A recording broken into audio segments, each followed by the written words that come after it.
Eh, Hoy nos toca estudiar el capítulo 13 del libro de Hechos, que es el que estamos estudiando. Sí, dejé la botella ahí.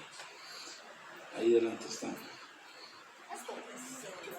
Gracias. Pues vamos al capítulo 13, pero tenemos un pequeño problemita. Y es que cuando se hizo la división de capítulos y versículos, a veces la división no fue muy acertada, y dejó en el capítulo 12 dos versículos que Andrés no revisó la vez pasada porque serían parte de la historia del capítulo 13. Entonces, vamos a tener que empezar un poquito para atrás. Los versículos y los capítulos no son inspirados. Los autores bíblicos no dijeron capítulo 1, versículo 1. En el principio creo Dios, no. Entonces eso se lo pusieron después y sirve para encontrar las cosas, pero nada más. De hecho, bueno, hay cosas interesantes. Si usted revisa en el texto hebreo del Antiguo Testamento, están diferentes algunas cosas. Y en Salmo se corrió un salmo y vieron lo que cuesta encontrarlo con el número corrido. Entonces voy a unir los dos capítulos los dos versículos del capítulo 12 con el capítulo 13, versículos 1 al 12, y vamos a leer eso. La enseñanza de hoy la he titulado Los discípulos salen de misión, pero no creemos que esta fue una única misión, sino es la misión que tenemos relatada en Hechos. Hay muchos cristianos que hicieron muchas cosas en el primer siglo para que la iglesia creciera, y son gente anónima que no tenemos sus historias. Entonces vamos al capítulo 12, versículo 24. Si usted tiene su Biblia, vamos a empezar ahí. Si no, aquí va a estar, y si no, por ahí hay Biblia, si no tiene Biblia. Dice: pero la palabra del Señor crecía y se multiplicaba. Perdón, pero es que voy a empezar muy mal con una palabra pero, que hace un contraste con algo que venía atrás, pero nos acordamos, hoy es 8, lo que pasó con Pedro y todo lo que nos explicó Andrés, y cómo fue rescatado, y cómo Herodes murió ahí de manera muy fea, comido por gusanos. Entonces, voy otra vez al 24. Pero la palabra del Señor crecía y se multiplicaba. Y Bernabé y Saulo, cumplido su servicio, volvieron de Jerusalén, llevando también consigo a Juan, el que tenía por sobrenombre Marcos. Había entonces, capítulo 13, en la iglesia que estaba en Antioquía profetas y maestros: Bernabé, Simón, el que se llamaba Níger, Lucio de Cirene, Manaén, el que se había creado junto con Herodes el tetrarca, y Saulo. Ministrando estos al Señor y ayunando, dijo el Espíritu Santo: apartadme a Bernabé y a Saulo para la obra a que los he llamado. Entonces, habiendo ayunado y orado, les impusieron las manos y los despidieron. Ellos entonces, enviados por el Espíritu Santo, descendieron a Seleucia, y de allí navegaron a Chipre, y llegados a Salamina, anunciaban la palabra de Dios en las sinagogas de los judíos. Tenían también a Juan de ayudante. Y habiendo atravesado toda la isla hasta Pafos, hallaron a cierto mago, falso profeta, judío, llamado Bar-Jesús, que estaba con el procónsul Sergio Paulo, varón prudente. Llamando a Bernabé y a Saulo, deseaba oír la palabra de Dios, pero le resistía Elimas, el mago, pues así se traduce su nombre, procurando apartar de la fe al procónsul. Entonces Saulo, que también es Pablo, lleno del Espíritu Santo, dijo, fijando en él los ojos, dijo: oh, lleno de todo engaño y de toda maldad, hijo del diablo, enemigo de toda justicia, ¿no cesará de trastornar los caminos rectos del Señor? Ahora pues, he aquí, la mano del Señor está contra ti, y serás ciego y no verás el sol por algún tiempo. E inmediatamente cayeron sobre él oscuridad y tinieblas, y andando alrededor buscaba a quien le condujese de la mano. Entonces el procónsul, viendo lo que había sucedido, creyó maravillado de la doctrina del Señor. Señor, te damos gracias por esta noche. Gracias por tu palabra que podemos estudiar. Te pedimos que tu Espíritu Santo haga su obra en nosotros, en nuestras vidas, y que podamos ser hacedores y no solamente oidores de tu palabra. En el nombre de Jesús. Amén. Bien, entonces vamos a devolvernos hasta el 12:24. El que dice, pero la palabra del Señor crecía y se multiplicaba. Creo que es más adelante, ¿no? Sí, pero donde estaba solillo. Bueno, dejémoslo ahí. Ok. Lucas nos relata aquí un versículo que está ahí como, ¿verdad? Como perdidillo en medio de toda la acción, que dice, pero la palabra del Señor crecía y se multiplicaba. Ya dijimos que ese pero se refiere a lo que estaba pasando antes, que hubo oposición con Pedro, que el Señor lo libró con el ángel y que lo que pasó con Herodes. Okay. Y estos versículos, puede ser que por la costumbre ya no estamos tan acostumbrados a asombrarnos, pero lo que está pasando es asombroso. En medio de una persecución y en medio de unas situaciones complicadas, Lucas nos dice que la palabra del Señor crecía y se multiplicaba. Bueno, claramente para los que me conocen, yo no soy calvinista y esto que voy a decir puede hacer que les sangren los oídos a algunos, como aquella, un amigo por allá. Pero es posible que la palabra del Señor creciera y se multiplicaba, creo que por dos cosas. Porque el Espíritu Santo va dirigiendo todo lo que está pasando, todo lo que ellos hacían, ese crecimiento lo daba el Espíritu Santo, y porque los cristianos hacían la obra de llevar el mensaje. Los cristianos predicaban y el Espíritu Santo iba haciendo la obra con la gente que escuchaba el mensaje. Otra vez en Hechos, no sé si ya hasta podrá aburrir, el mensaje es claro: hay que evangelizar, hay que evangelizar. Ese es el mensaje de Hechos. Alguna gente a veces pregunta, ¿por qué Dios ya no se manifiesta como en la iglesia del primer siglo?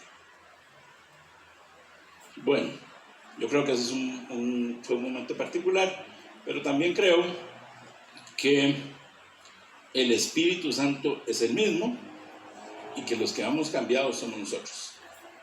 La iglesia ha cambiado. Claramente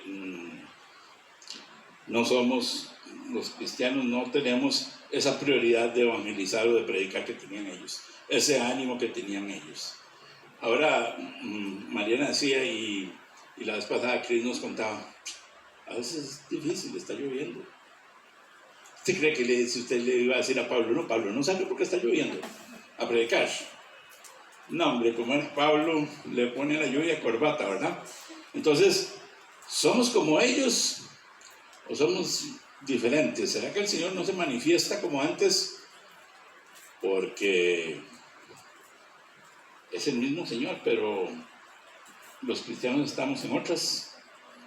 Bueno, vamos a ver qué pasa ahora más adelante. Ok, vamos al 25. Entonces, ya sabemos que la palabra que decía, y ahora este versículo es muy importante, lo tenemos ahí. Y Bernabé y Saulo, cumplido su servicio, volvieron de Jerusalén, llevando también consigo a Juan, el que tenía por sobrenombre Marcos.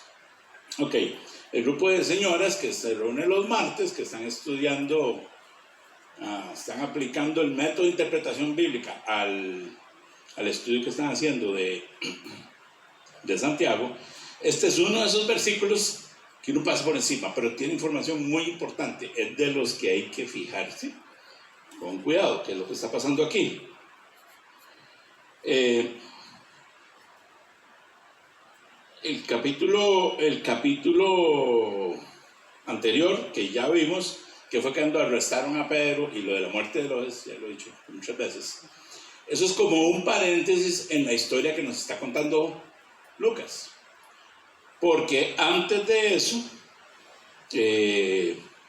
bueno, en realidad ese pedacito, ese paréntesis es como casi la despedida de Pedro del libro. De aquí en adelante Pedro aparece ahí unas veces, pero ya no es el protagonista, sino que es Pablo. Pero Lucas retoma el relato con el versículo 25 y vamos a hacer un repaso de lo que pasó antes para entender todo este enredo que estoy diciendo, que ya no sé si me estoy explicando, voy a tratar de entender. Si se acuerdan del capítulo 11, podemos poner el Creo que ahí es donde va el mapa, el primero del mapa. Hay un mapa que mi hija está buscando. Ahí está. Entonces vean, para ubicarnos aquí en el mapa. Aquí queda Jerusalén, esto es el mar Mediterráneo, esto es Tierra Santa. Aquí queda Jerusalén, aquí queda Antioquía, que es donde ocurrieron los hechos. Digo, los hechos que estamos ahora viendo, el libro en todo lado. Aquí está Tarso, que era de donde era original Pablo. Aquí está un lugar que se llama Seleucia, que ahora lo vamos a ver. Y aquí está Chipre con Salamina y con Pafos. Y esto es el mar Mediterráneo. Ok, entonces vean cómo está el asunto. Si se acuerdan del capítulo 11, puedes darle ahí. Dice, llegó la noticia de estas cosas a oídos de la iglesia que estaba en Jerusalén y enviaron a Bernabé, que fue hasta Antioquía. Entonces, ¿se acuerdan hace como 15 días que Andrés nos estaba explicando lo que pasó? Que le predicaron a la gente, a unos gentiles en Antioquía, y que dijeron, wow, los gentiles se están convirtiendo. Entonces, el chisme llegó a la iglesia de Jerusalén, y la iglesia de Jerusalén dijo, vamos a mandar a Bernabé para que vea qué es lo que está pasando. Y no voy a repetir la prédica de Andrés, está ahí grabada. El asunto es que don Bernabé se va de Jerusalén hasta Antioquía. Eso es el capítulo 11. Muy bien. Cuando Bernabé estaba en Antioquía, ¿qué fue lo que él hizo ahí? Aparte de predicar, ¿alguien se acuerda? ¿Fue a buscar a quién? ¿Nadie se acuerda? A Pablo, muy bien. Entonces, Rebe, ¿puede avanzarlo ahí? Entonces, dale. Ok. Dice en el capítulo 11 siempre, en la primera parte del versículo 25, que después fue Bernabé a Tarso para buscar a Pablo.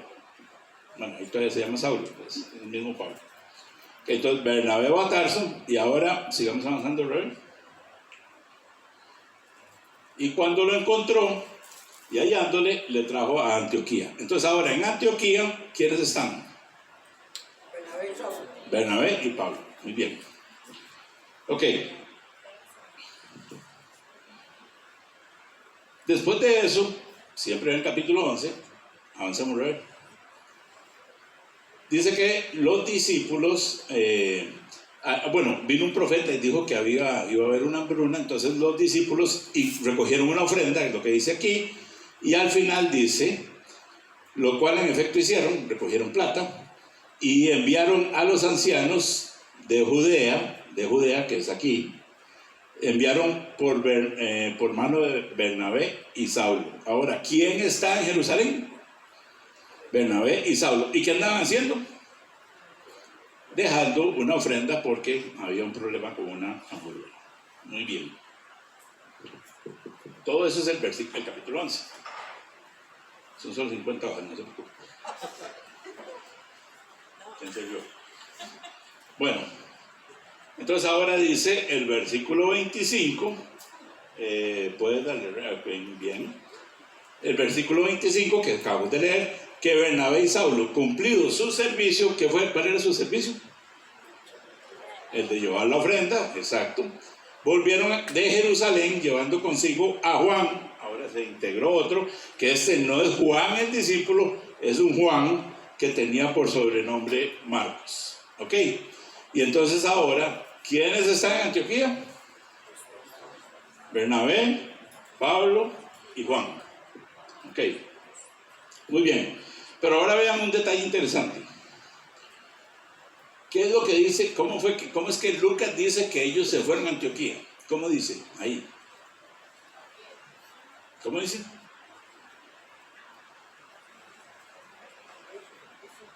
¿Sí? ¿Cómo saben que están en Antioquía? Ahí yo les puse la flecha, pero ¿cómo saben que están en Antioquía? Ajá, dice, ellos volvieron de Jerusalén. Vea que no dice, ellos fueron de Jerusalén a Antioquía, sino que él dice, volvieron de Jerusalén. ¿Qué idea les da eso? Y ahora van a ver por qué es importante. ¿Qué idea les da cuando él dice, no dice y viajaron a Antioquía, sino que dice volvieron de Jerusalén. ¿Qué? No, ellos estaban en Jerusalén. Pero si Lucas dice volvieron de Jerusalén, Lucas estaba en Antioquía. Y entonces lo que él está diciendo es, bueno, no lo está diciendo así, pero implícito está, él estaba en Antioquía y ellos volvieron, está escribiendo o está relatando desde Antioquía. Ok, y eso es importante porque si recuerdan del capítulo 11, Bernabé y Pablo estaban en Antioquía y se quedaron un año predicando. Y por unos documentos del siglo II y por esto que dice el libro de Hechos, parece que Lucas era de Antioquía. Y eso es muy importante porque si Lucas es de Antioquía, eso explica muchas cosas. Primero explica cómo conoció a Bernabé, cómo conoció a Pablo. Muy probablemente Pablo fue o el que lo evangelizó o de sus primeros pastores. Y eso además explica todo lo que hay adelante porque Lucas sigue todo el camino con Pablo. De hecho, en su última carta, en 2 Timoteo, Pablo dice que ya él se va a morir y dice, solo Lucas está conmigo. 2 Timoteo 4:11. Tal vez Pablo fue su primer pastor y entonces anduvieron juntos en miles de aventuras. Todo eso era porque Lucas era de Antioquía y ellos fueron a predicar ahí. Eso explica muchas cosas y espero que tengamos ahora el panorama claro. Ok, entonces terminamos hasta ahora en Antioquía con Bernabé, Pablo, Juan Marcos y Lucas. Ok, muy bien, ya, eso era la introducción para entender dónde estamos parados. Ok, muy bien, entonces ahora vamos al capítulo 13, que es el que nos corresponde hoy. Dice, puedes pasar a la que sigue donde está el versículo 1. Eso. Dice que había entonces en la iglesia que estaba en Antioquía profetas y maestros, Bernabé, Simón el que se llamaba Níger, Lucio de Cirene, Manaén que se había creado junto con Herodes, el tetrarca, y Saulo. Ok, no voy a meter mucho en esto, pero algunos dicen que ya la profecía no existe, que ya eso cesó, allá como en el siglo III, porque los profetas eran los que escribieron la Biblia y pues la Biblia ya se terminó en el Nuevo Testamento, entonces ya no hay profetas. Pero aquí tenemos unos profetas, por lo menos hasta nombrados, profetas y maestros, y de eso solo Saulo escribió. Bueno, en ese momento no había escrito nada, pero solo Pablo escribió, entonces yo creo que sí hay profetas. Pero lo que más me llama la atención de este versículo es ese tal Manaén, que Lucas da un detalle no menor, que es que se había creado junto con Herodes el tetrarca. Entonces, piensen ustedes, ok, este Herodes es Herodes Antipas, es el que mandó a matar a Juan el Bautista, ok, es el que recibió a Jesús en el juicio. ¿Se acuerdan que Pilato lo mandó a Herodes? Es ese Herodes que era compañero de infancia de Manaén. Ahora, pensemos, ¿cómo puede haber sido la infancia y la juventud de alguien que se creó, que se crió junto con Herodes el tetrarca? De fichita. Seguro orgullo, poder, violencia, opulencia, quién sabe cuántas cosas, ¿verdad? Y lo interesante es que Manaén ahora aparece como uno de los maestros y profetas de la iglesia de Antioquía. Eso me muestra a mí dos cosas. Lo primero que me muestra es que los discípulos, los cristianos de ese tiempo, no se andaban con cosas y le predicaban al que se les pusiera de frente, fuera compita de Herodes o no, ¿verdad? Hoy en día uno dice, no, es que ese es muy famoso, ¿quién no va a hablar? ¿Cómo le voy a hablar? Es que es el jefe y es el dueño de la empresa, ¿cómo le voy a decir? Estos cristianos no tenían problemas de eso. Le pasaba alguien por el frente y le llovía en ese momento el evangelio, ¿verdad? Pues, entonces la predicación de ellos era su vida, era algo muy importante. Y la segunda cosa que yo veo es que la obra del Espíritu Santo en la vida de las personas. Este señor, criado de esa manera, ahora termina, o ahora aparece aquí, como uno de los maestros o profetas de la iglesia de Antioquía. El Espíritu Santo puede convertir a cualquier atalantado, a cualquier loco, o a cualquier despiadado en herramienta suya. Pero eso requiere una obra evangelística. Bien, Lucas entonces nos dice en el siguiente versículo 2, que entonces ellos estaban ministrando o sirviendo al Señor y ayunando cuando el Espíritu Santo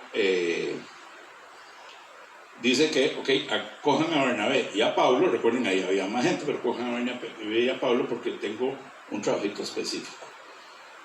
La respuesta de ellos, vean qué interesante, ahí es donde uno se empieza a comparar con la iglesia del primer siglo y dice, nada, estamos empezando.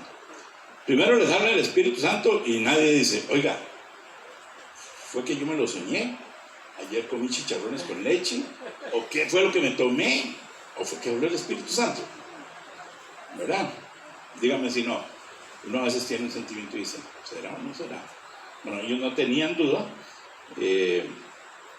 Y lo otro es que el Espíritu Santo les habla y lo que ellos hacen, en el versículo 3, es que ayunan y oran.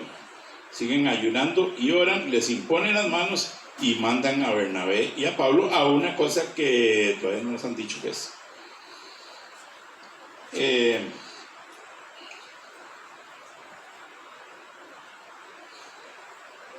Nos podemos volver a preguntar ¿por qué no vemos las cosas que pasaban en el primer siglo?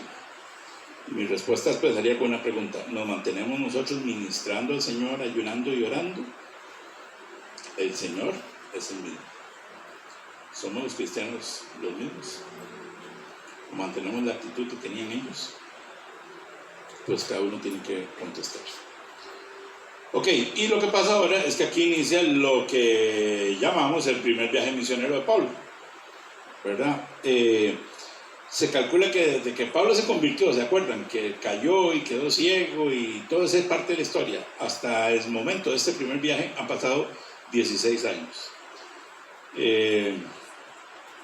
Entonces vean, era don Pablo el que se convirtió, era don Pablo el que pasó 16 años de proceso y no era como pasa hoy, ¿verdad?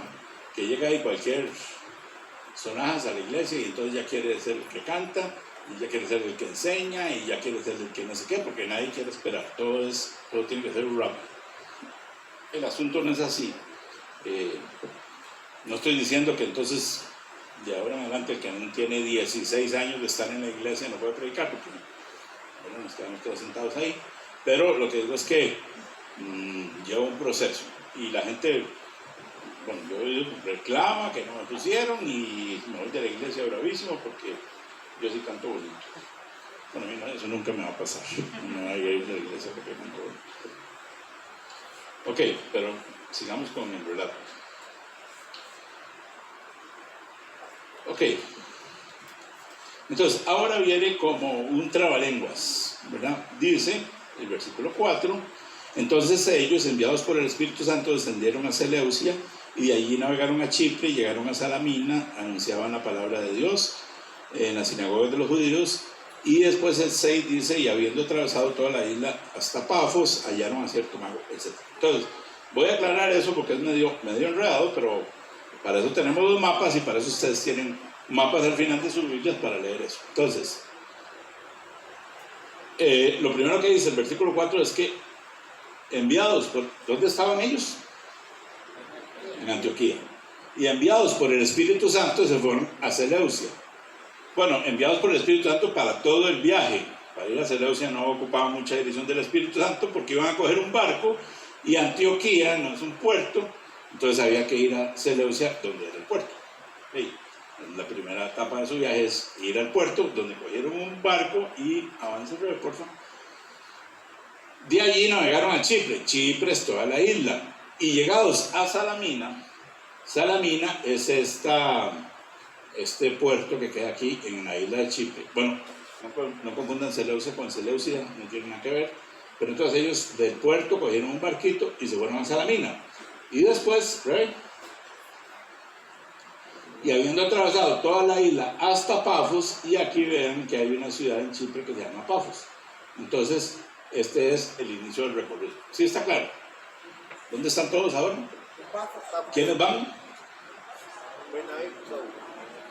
Bernabé, Saulo y Lucas no. Pero Bernabé, Saulo, y en el versículo, bueno, no va a llegar allá. Voy primero por el 4. Porque en 5 nos dice que el Juan que se había traído de Jerusalén andaba con ellos. Ok, entonces, el versículo 4, lo tenemos ahí. Ok. Entonces vean que no fue una ocurrencia con muy buenas intenciones. Las buenas intenciones a veces son valiosas. Mi mamá decía que de buenas intenciones está empedrado el camino del infierno, ¿verdad?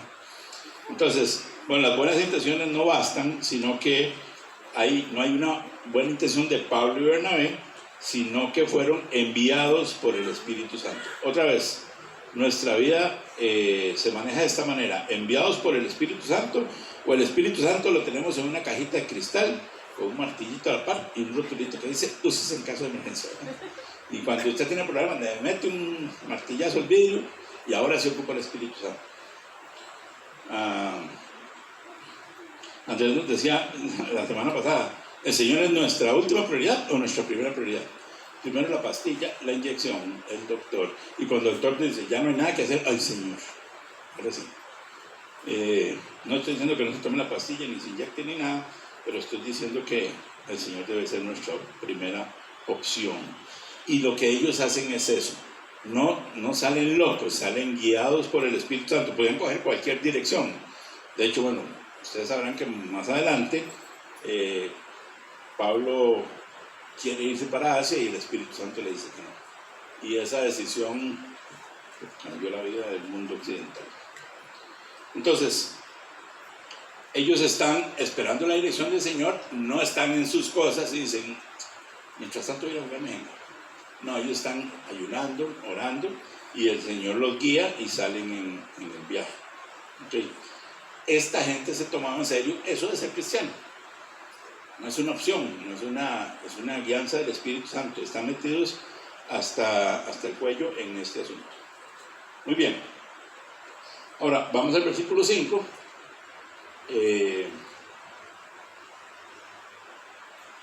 Y ahí tenemos a don Juan. Dice que llegados a Salamina, que es el puerto aquel primero de la isla de Chipre, anunciaban la palabra de Dios en las sinagogas de los judíos y tenían también a Juan de ayudante. Entonces Juan, no sé cómo colado, pero ahí va, ¿verdad?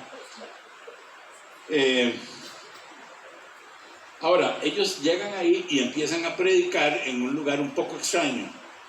Usted va a predicar a Jesús y se metería en una sinagoga. Yo no. Me parece extraño por dos cosas. Una es ir a predicar a Jesús en una sinagoga, es ponerse para que le den, ¿verdad? Porque seguramente le van a hacer una imposición de zapatos y lo van a sacar de la sinagoga, si le va bien. Si no le va bien, le van a hacer una imposición, pero de piedras. Y lo otro que me parece extraño es, ¿cuál es la idea de ir a predicar en una sinagoga si ellos vienen precisamente de una predicación en una ciudad gentil y predicándole a los gentiles? Pero bueno, parece que la estrategia de Pablo siempre era esa. Él llegaba a la sinagoga, predicaba, y parece, algunos estudiadores sugieren, que lo que hacía es que los prosélitos, que eran los gentiles convertidos al judaísmo, ¿verdad? Ellos recibían la palabra y les servían, como ellos habían sido gentiles, les servían como de palanca para seguir predicando a los gentiles. No sé si eso pasó o no, pero lo que sí me llama la atención es que no van ahí a Carlos y yo, vamos a ir a predicar, ¿y qué vamos a hacer? No sé, cuando lleguemos vemos qué hacemos. No, ellos ya tenían una estrategia, tenían todo fríamente calculado, planificado, guiados, no era improvisado, es un asunto serio que están haciendo. Ok, muy bien. De lo que pasó en Salamina no tenemos más detalles, solo dice que ellos predicaban ahí, no sabemos si alguien se convirtió o no, no sabemos nada, sino que predicaban en sinagogas. Y luego se van, vamos al siguiente versículo, ajá, ok, y luego se van hasta Pafos, cruzan la isla, ya la vimos en el mapa, y llegan a Pafos. No es Patmos, es Pafos, ¿verdad? No confundan los dos lugares.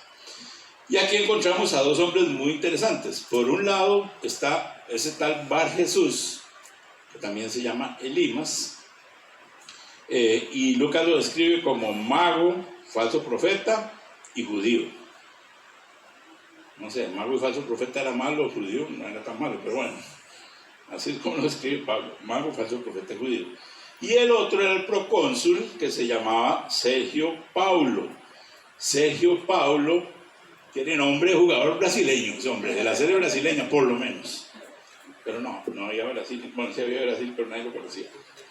Ya eran malos para el fútbol en ese tiempo. Seguro se llamaba Sergio Paulinho, pero cuando lo traducen lo ponen Sergio Paulo. Y también seguro le decían CC o algo así, esos apodos que se ponen los brasileños. Ok. Ese chaval tiene nombre de jugador de fijo. Ok, pero Lucas lo describe a él como un varón prudente. Entonces tenemos al mago, falso profeta y judío, y al varón prudente Sergio Paulinho. Ok, lo que me llama la atención es que este varón prudente está de compita o de amigo con este otro atarantado, y nada que ver, ¿verdad? Un varón prudente con un mago y falso profeta. Puede ser que Sergio Paulo tiene deseo de conocer al Señor y había buscado entre los judíos, ¿verdad? Y se encontró esta joya, que además seguramente se está abusando, y lo cogió como amigo. Es que los jugadores de fútbol saben poco de teología, entonces no supo filtrar el asunto y se hicieron ahí, eran compañeros. Noten que una notita, noten que Bar Jesús, Lucas dice que se llama Elimas, porque así se traduce el nombre. Si ustedes han oído, o se han metido en internet o han visto algo, hay alguna gente que anda diciendo que Jesús, que uno no puede orarle a Jesús en el nombre de Jesús, porque Jesús no se llama Jesús, su nombre hebreo es Yeshua. Ahora, si usted se mete en otros es Yehoshua y en otros es Yahoshua, ni entre ellos se ponen de acuerdo. Pero entonces dice que cuando usted dice Jesús, pues este Señor, ¿verdad? No le da. Y entonces no entiende. Y usted no le dijo Yeshua, entonces no le va a contestar las oraciones. Como si el Señor no supiera qué es poner la cosa, ¿verdad? Y entonces dicen que es que los nombres no se pueden traducir. Pues aquí tenemos uno traducido en la Biblia y hay un montón de traducciones. Bar Jesús se traduce Elimas y no hay un pecado. Se llamaba Bar Jesús y se llamaba Elimas. Entonces, Jesús es el más inteligente de todos y cuando usted le dice Jesús, él se da cuenta que es con él. Y yo tengo un conocido que se llama Jesús y cuando yo hablo con Jesús, el Señor, él se da cuenta que no es con Jesús el otro, mi amigo. El Señor conoce. Ok. Bueno, el relato lo que nos cuenta es que Sergio Paulo llama a Bernabé y a Pablo porque deseaba escuchar la palabra del Señor. Este era un varón prudente, pero andaba un poco, bueno, con hambre de la palabra. No sé si andaba buscando al Señor. Bueno, sí, creo que sí. Y eso habla muy bien de él, pero resulta que su amiguito Elimas se puso de metiche tratando de apartar a Sergio Paulo de la fe. Muy probablemente, como ocurre en muchos casos, hay intereses de por medio. Si Sergio Paulo se hace cristiano, ya no iba a ocupar la amistad de Elimas y eso muy probablemente no le servía, ¿verdad? Porque era judío y si se hace cristiano, chavo, Elimas ya no es amigo de Sergio Paulo y va a tener un puesto, va a tener problemas. Ok, avancemos ahí, Reverend, por favor. Entonces, ¿qué es lo que pasa? Elimas, bueno, el versículo 8 dice que procuraba apartar a la fe del procónsul, pero Elimas no sabía con quién se había metido. Se le había metido al político cheno. Usted sabe, Pablo haciendo su trabajo, se convierte en el primer jugador de la selección brasileña y Elimas se pone en el frente. Se enojó Pablo, por supuesto. A Pablo, que tenía su carácter ya de por sí, ¿verdad? Todos sabemos un poquito como era Pablo, lleno del Espíritu Santo, les da esas palabritas de bendición a Elimas, y Elimas queda ciego. ¿Por qué? Porque se meten en la obra que el Señor está haciendo. Ahora, hermano, yo estuve pensando, y si a nosotros nos pasara eso, si cada uno de ustedes fuera Pablo y está evangelizando a Sergio Paulinho, y viene Elimas y lo trata de apartar de la fe, ¿usted qué haría? Mira, a mí se me ocurren algunas opciones siglo XXI. Bernabé, vamos a tener que orar por este asunto de Elimas, porque se puso feo. O no hay que juzgar a la gente, hermano, hay que llevarla con calma. O tal vez, pobrecillo ese Sergio Paulo, con esa amistad con que anda, no lo buscamos luego. Sigamos el viaje y a la vuelta hablamos con él. Nada de eso. Pablo no andaba con esas cositas. Pablo no era así. Él sabía quién lo había llamado, estaba guiado por el Espíritu Santo y hace lo que hace. Le mete una clase repasada al pobre Elimas. Pero Pablo no evita el problema, no se aparta a un lado del problema, sino que él se va lleno del Espíritu Santo y se le mete a la bronca, ¿verdad? Ahora, ya esto está viendo una predica muy interesante porque era muy parecido a esto, pero diciéndole a la gente, entonces hay que ir. Y yo decía, sí, un momento, hay que ir, pero yo no el Espíritu Santo, yo el Espíritu Santo. No vaya a meterse en el tren si usted no va guiado por el Espíritu Santo, porque puede ser que el Elimas no quede ciego y más bien usted sale, ¿verdad? Sale garroteado. Entonces, hay que ir. Hay gente, yo he oído historias de un chaval que se fue en la playa y entonces llegaron unos cristianos que andaban por ahí y quítense todos y oraron para que se resucitara y no se resucitó. Bueno, no juzgo eso, pero yo creo que hay que ir guiado por el Espíritu Santo. Entonces, Pablo, guiado por el Espíritu Santo, le pega hasta Elimas. En otros casos, tal vez actuó diferente porque la vida del Espíritu Santo es otra. En fin, el resultado de esa regañada y del milagro, de lo que Pablo hizo, hace que el procónsul crea en el Señor.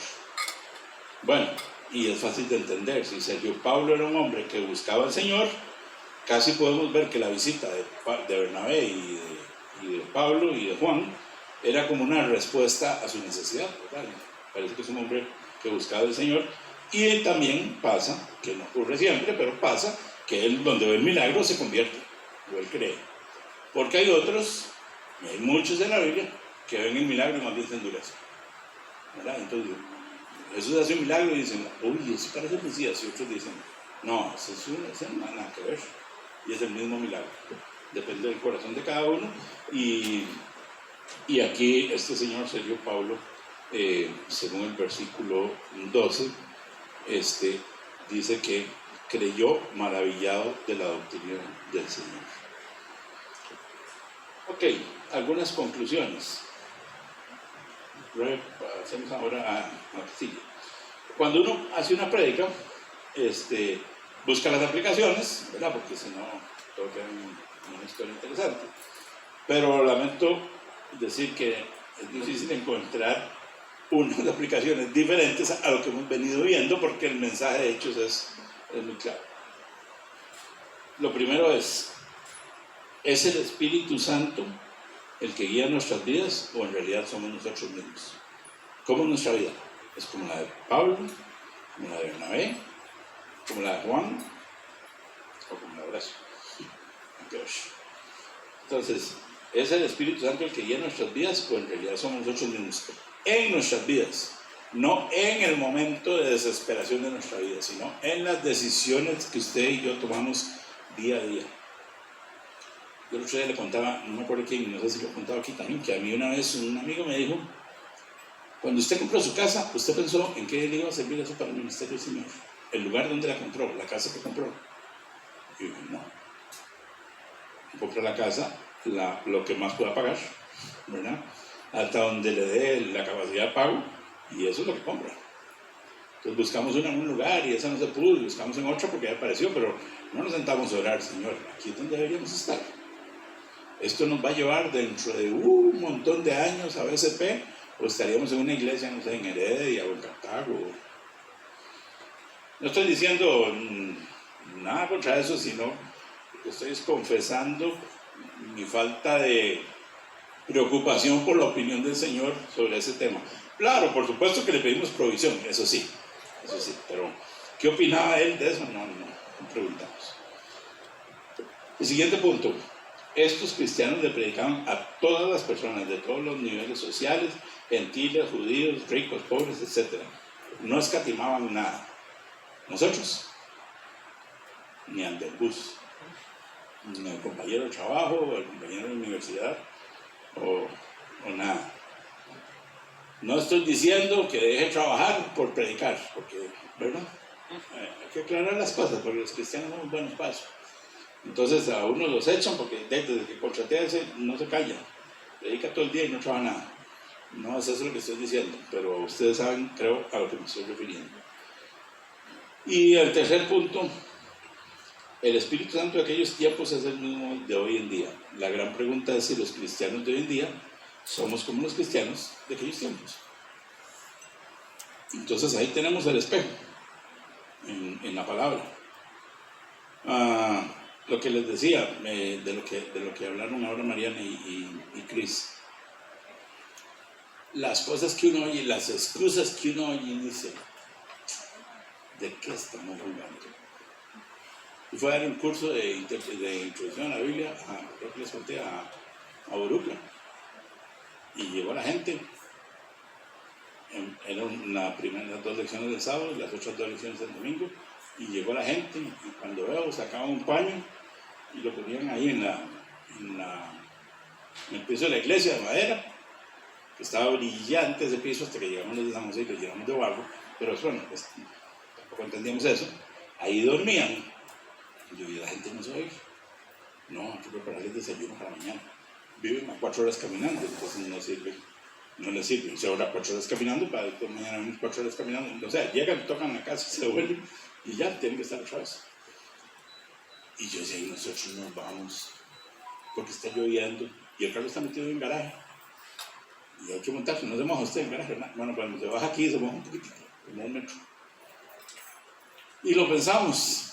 Y no estoy regañando a nadie, lo pensamos. Yo también a veces lo pienso, a veces usted está acostado, oye, ahí me ejemplo, o lo que sea.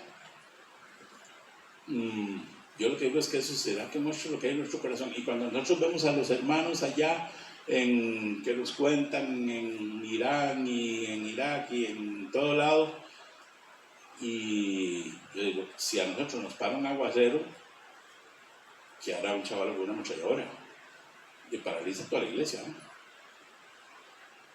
Yo me acuerdo hace años que contaron una historia, no sé si es historia o es mentira, no sé, pero así me lo contaron, que estaban en una iglesia y entró un grupo, una guerrilla, ahí unos chavales armados, y dijeron, todos los que son cristianos pasen al frente, y los demás salen. Entonces pasó el pastor y pasaron unos hermanitos ahí al frente, y los demás salieron soplados. Y cuando salieron soplados, cerraron las puertas y dijeron, ahora sí vamos a alabar al Señor los de verdad, ya fueron de mentiras. Si entraran hoy por ahí, ¿qué haríamos? Bueno, quiero decir que cuando uno oye eso, yo siento como que yo, no ustedes, yo siento como que yo estoy en la gradería, viendo ahí a otros hermanos que sí están con el toro atrás. Pero ya tenemos que dejarnos de cosas. Bajarnos de la gradería, ir a tirarnos ahí al ruedo, y si hay que salir en carrera, porque el toro viene atrás, salir en carrera. Y si nos levanta el toro, que nos levante. Pero hay que hacer lo que el Señor nos ha mandado hacer. Y ya, dejarte de tantas cosas, de tantos inventos. No, otra vez les digo, no lo estoy regañando ni lo estoy acusando, le estoy dando mal testimonio mismo. Entonces piénselo cada uno. lo que hay en su corazón, lo que decimos que tenemos con el Señor, y veámonos con el espejo que está ahí. Para terminar, quiero que escuchemos una canción que todos creo que no la sabemos, que no le dije a Chris porque yo dije, no, esta no es de las de Chris. No, ni sabía que estabas hoy. Escuchemos la canción y...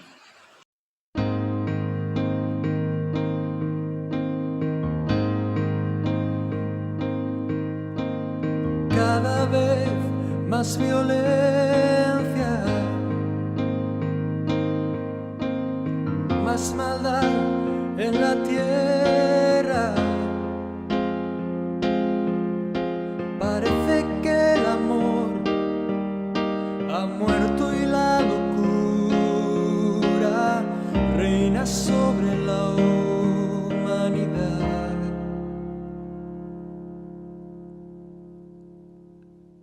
Jóvenes acabados,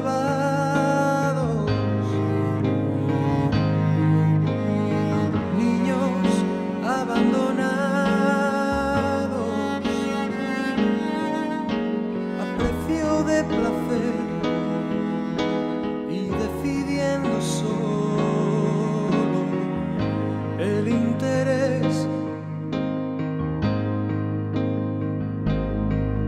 ¿Dónde queda la justicia y la venganza? ¿Dónde quedan el castigo y la razón? ¿Por qué callas tú, Señor, y nos olvidas? ¿Cómo puedes permitir tanto dolor? Dime dónde está aquel Dios, el Dios de Elías, que de vez en cuando se dejaba oír. ¿Cuánto tiempo tardará aún tu espíritu en venir?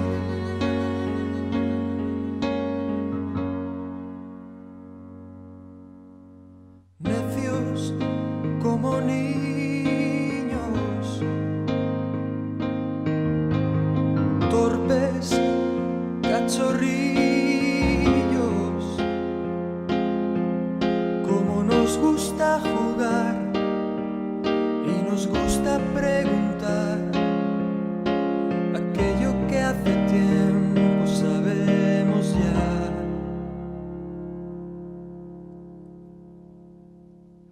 Dios aún sigue hablando, sigue aún contestando, y aquel que quiere oír aún puede percibir su voz de amor.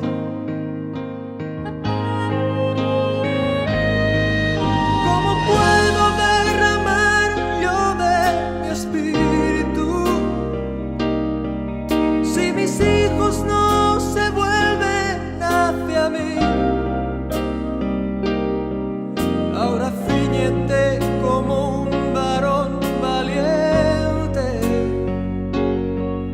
yo hablaré y tú me contestarás a mí. ¿Dónde están aquellos hombres como Elías que dejaron todo por seguirme a mí? Que rompieron compromisos con el mundo solo por agradarme a mí. ¿Dónde están aquellos tres que en Babilonia prefirieron ser quemados a ceder? ¿Dónde está aquel Daniel que me adoraba? ¿Dónde está la santidad de aquel José? Oh, ¿dónde está ese niño que mató al gigante?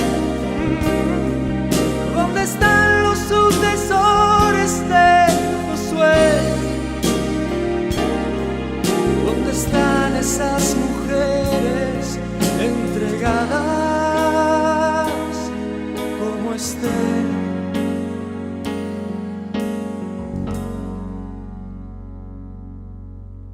Jóvenes acabados,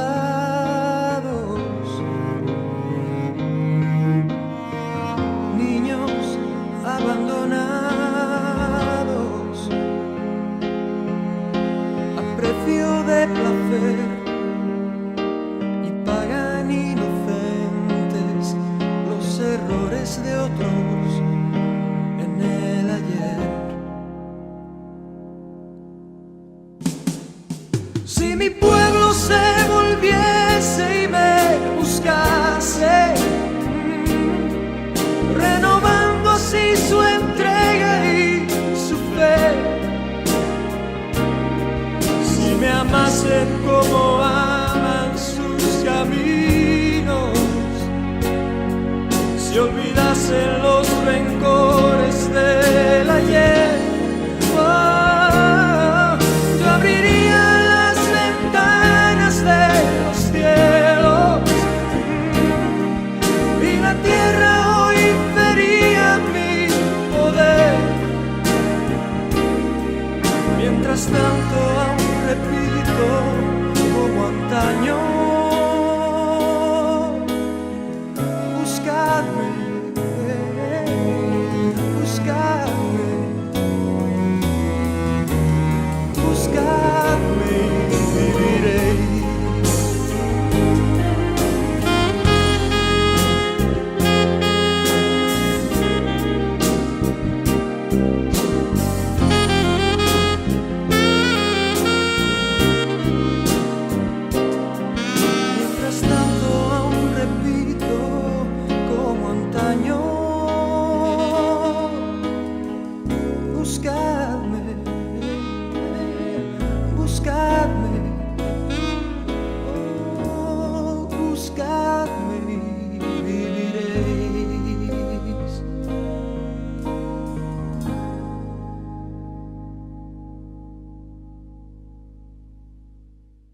Una mano libre.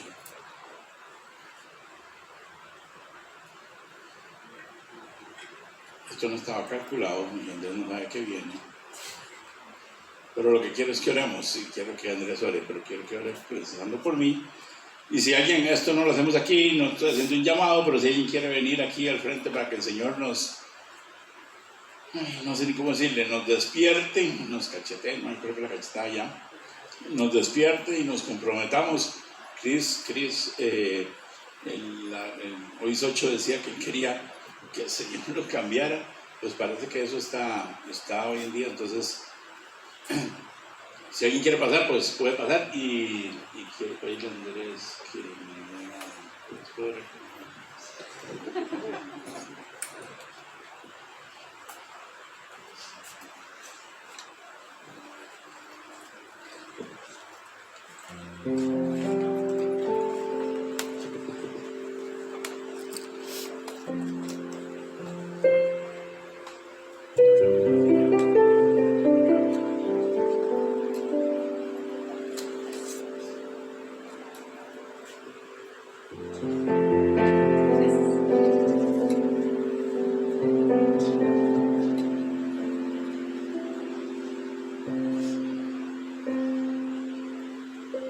Señor, estamos aquí delante de ti, Señor, delante de nuestra iglesia, de nuestra familia de fe, reconociendo, Señor, que nos hemos alejado mucho de tus propósitos, Señor. Reconociendo que hoy tu palabra nos cachetea y nos golpea, desafiándonos, Señor, de vivir para nuestros propios caminos y a vivir para los tuyos, Señor. Señor, hoy arrepentidos estamos aquí delante, Señor. No porque tenemos capacidad, sino más bien por incapacidad, Señor. No porque nos sentimos dignos, sino porque somos muy indignos. No porque lo hemos hecho bien, sino porque nos duele en el corazón saber que no lo estamos haciendo como corresponde, Señor. Señor, hay un mundo que sufre, que llora, que clama a ti. Y nosotros estamos más ocupados de nuestros propios intereses que de auxiliar a ese mundo que clama a ti con tu palabra. Hoy estamos más interesados en nuestro propio bienestar y nuestra comodidad que en cumplir con tu palabra, Señor. Y Señor, siendo muy honestos, sentimos que venir aquí el sábado y predicar y acomodar un par de sillas y dejar todo bonito y ya, estamos cumpliendo la obra. Y realmente hay mucho más, Señor, que no estamos haciendo. Hay mucho más en lo que nos estamos quedando cortos. Hay mucho más en lo que estamos indiferentes y de brazos cruzados. Señor, te pedimos perdón. Perdón porque no somos valientes para profetizar en medio de adivinos, brujos y falsos maestros como lo hizo Elías. Porque dejamos de ser valientes para vivir en santidad como José. Porque dejamos de ser valientes para predicar en momentos donde nadie se anima a predicar, Señor. Porque dejamos de ser como David, como Saulo, como Bernabé, como Lucas, como Pedro. Señor Jesús, perdona nuestra forma de vivir. Perdónanos que nos hemos hecho perezosos y blandos, perezosos y cómodos, y que amamos más las comodidades de este mundo que tus propósitos y tus planes. Hoy te necesitamos, Jesús. Te necesitamos, Espíritu Santo. Haz tu obra, Jesucristo, en nosotros. Gracias por darnos la oportunidad de arrepentirnos. Te pedimos perdón y te pedimos que nos encamines, Señor. Danos la valentía y la fuerza para volver a ser hijos e hijas valientes que anhelen primero vivir para ti y que anhelen también, en segundo lugar, servirte, glorificarte y predicarte en todos los lugares a los que nos envíes. Perdónanos, Señor, a cada uno de los que estamos acá. Límpianos de nuestra maldad, redímenos, restáuranos y enciende en nuestro corazón ese fuego que encendiste la primera vez que te conocimos.